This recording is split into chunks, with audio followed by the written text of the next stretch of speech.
Et je vais vous poser une question. Je vais vous donner quelques instants pour y répondre. Première question.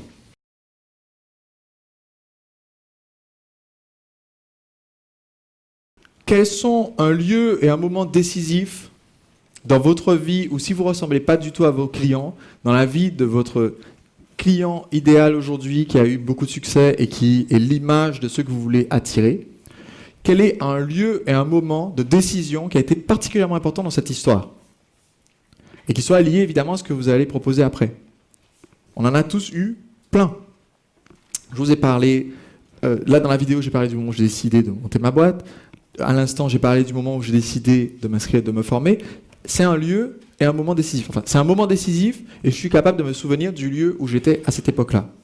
Le but ici, c'est d'être capable de faire une illustration visuelle. Donc c'est pour ça que je vous pose la question du lieu. Et ma question, du coup, c'est, là en 3 minutes, de me donner un lieu et un moment décisif et 2, un lieu représentatif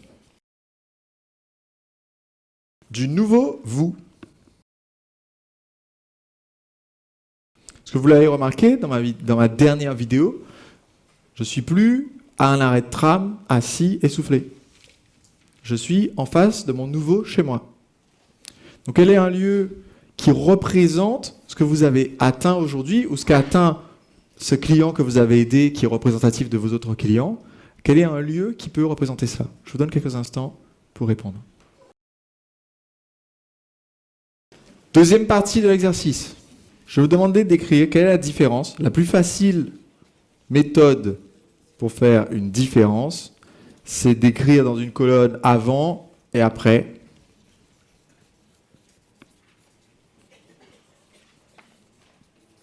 D'accord?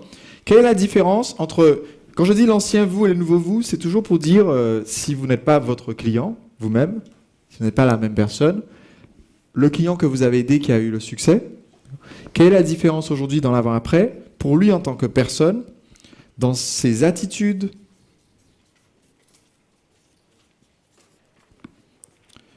peut-être son corps, ou sa façon de s'habiller, quelque chose de visuel, d'accord? Dans ses expériences quotidiennes ou exceptionnelles,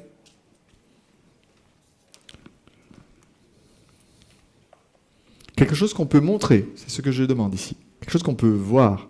Si on raconte, aujourd'hui j'ai du temps que je peux passer avec mes enfants, ou aujourd'hui parce que j'ai perdu ces kilos en trop, je peux jouer avec mes enfants, eh bien, je peux montrer.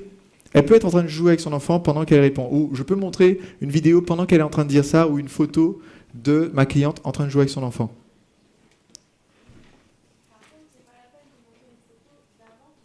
Alors la question c'est, est-ce que c'est pas la peine de montrer une photo d'avant? Si.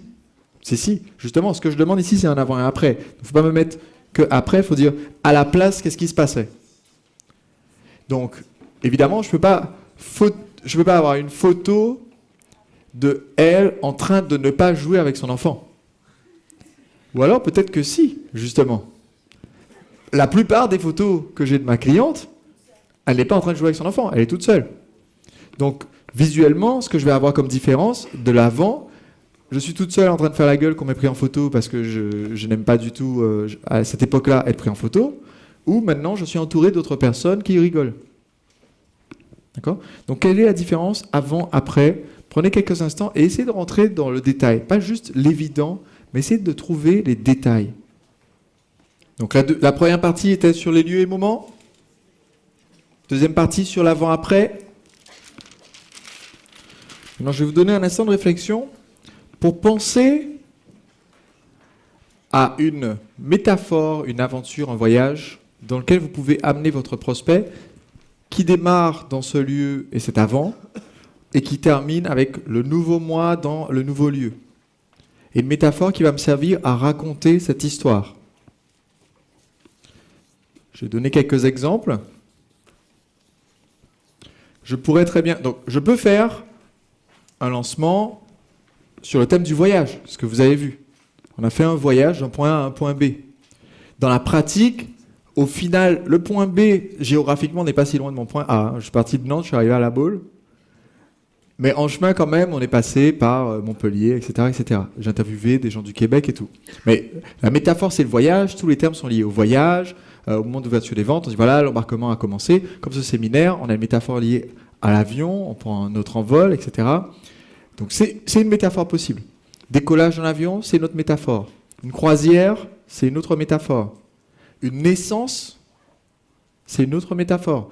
Un épisode de Game of Thrones et une aventure épique avec des dragons, c'est encore une autre métaphore. Il y en a plein dans votre vie quotidienne, dans ce que vous aimez suivre comme séries, émissions de télé, histoires, romans préférés. Vous pouvez tirer de ces histoires-là, qui vont peut-être parler aussi beaucoup à vos prospects, et raconter votre histoire à vous en utilisant tous les codes, tous les termes, toutes les parties filées de la métaphore pour que les gens puissent comprendre où ils en sont.